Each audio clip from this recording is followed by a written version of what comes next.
नमस्कार दोस्तों, मैं हूँ आस्था। आप सभी का स्वागत है हमारे चैनल ज्ञान कैप्सूल में। आप सभी को पता है कि अभी कोरोना महामारी का दौर चल रहा है।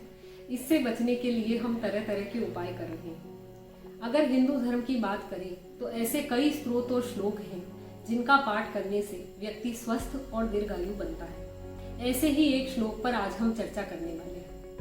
अश्वत्थामा बलिर्व्यास है, हनुमानश्च विभीषण है, कृपा परशुरामश्च सप्तेते चिरंजीविनः। सप्ते तान् संस्मरे नित्यं, मार्कंडेयमथ अष्टमं, जीवेद वर्ष शतम सोऽपि सर्व व्याधि विवर्जितः। अर्थात अश्वत्थामा, बलि, वेद व्यास, हनुमान, विभीषण, कृपाचार्य और परशुराम ये सातों चिरंजीवी हैं। इन सातों के साथ 8वें मार्कंडेय ऋषि का नित्य स्मरण करने से व्यक्ति स्वस्थ रहता है और दीर्घायु को प्राप्त होता है। आइए इन महामानवों के बारे में हम विस्तार से चर्चा करते हैं। ऐसा माना जाता है कि यह अभी तक पृथ्वी पर जीवित है और दिव्य शक्तियों से संपन्न है। इनमें पहले है अश्वत्थामा। अश्वत्थामा द्रोणाचार्य और कृपि के पुत्र थे।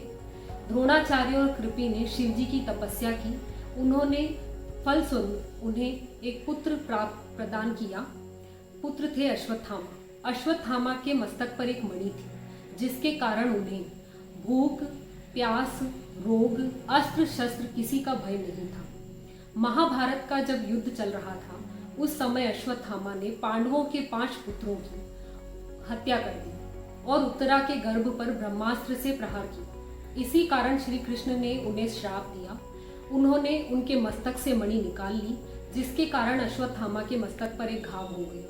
श्री कृष्ण ने श्राप दिया कि वह 3000 वर्ष तक अपमानित जीवन जिएंगे और उनके मस्तक का घाव ऐसा ही रहेगा। कुछ शोधकर्ताओं का मानना है कि महाभारत को लगभग 5000 वर्ष पूर्ण हो चुके हैं, तो ऐसे में अश्वत्थामा का 3000 वर्ष का श्राप भी पूरा हो चुका होगा। शिव पुराण की शतरुद्र संहिता के अनुसार अश्वत्थामा सदैव जीवित ही रहेंगे। महाभारत के एक और पात्र है कृपाचार्य। कृपाचार्य अश्वत्थामा के ही मामा थे और कौरवों के कुलगुरु थे। उन्होंने महाभारत का युद्ध कौरवों की तरफ से लड़ा था। महाभारत का युद्ध समाप्त हो जाने के बाद वे पांडवों के पास चले गए। उन्होंने परीक्षित को धनुर्विद्या सिखाई थी। भागवत पुराण के अनुसार सावर्णी मनवंतर में वे 7 ऋषियों में से एक ऋषि होंगे। रामायण के भी 2 पात्र ऐसे हैं जो जिन्हें चिरंजीवी होने का वरदान प्राप्त है। पहले है हनुमान। हनुमान जी जब श्री राम से निशानी के तौर पर अंगूठी ले जाकर सीता माता को देते हैं तो वह बहुत प्रसन्न हो जाती है। वह हनुमान जी को वरदान देती है, अजर अमर गुण निधि सुत होऊ, करहु बहुत रघुनायक छोहू। अर्थात हे पुत्र, तुम अजर अमर हो बनो और गुणों की खान हो। प्रभु राम तुम पर कृपा करें। रामायण के एक और पात्र है विभीषण। एक बार विभीषण, रावण और कुंभकर्ण ने मिलकर घोर तपस्या की और ब्रह्मा जी को प्रसन्न कर लिया। ब्रह्मा जी ने विभीषण को वरदान मांगने के लिए कहा। विभीषण ने कहा कि मेरा मन बहुत संकट आने पर भी पाप में प्रवृत्त न हो और मैं सदा भगवत भक्ति में लगा रहूं। इस पर ब्रह्मा जी ने कहा, राक्षस योनि में पैदा होने पर भी तुम्हारा मन अधर्म में नहीं जाता। इससे मैं प्रसन्न हूँ और तुम्हें अमृतत्व का वरदान देता हूँ। 5वें हैं राजा बलि। भगवान विष्णु ने वामन अवतार लिया और ब्राह्मण का वेश धारण कर वे राजा बलि के पास दान लेने गए। बलि ने उन्हें अपना सर्वस्व दान दे दिया।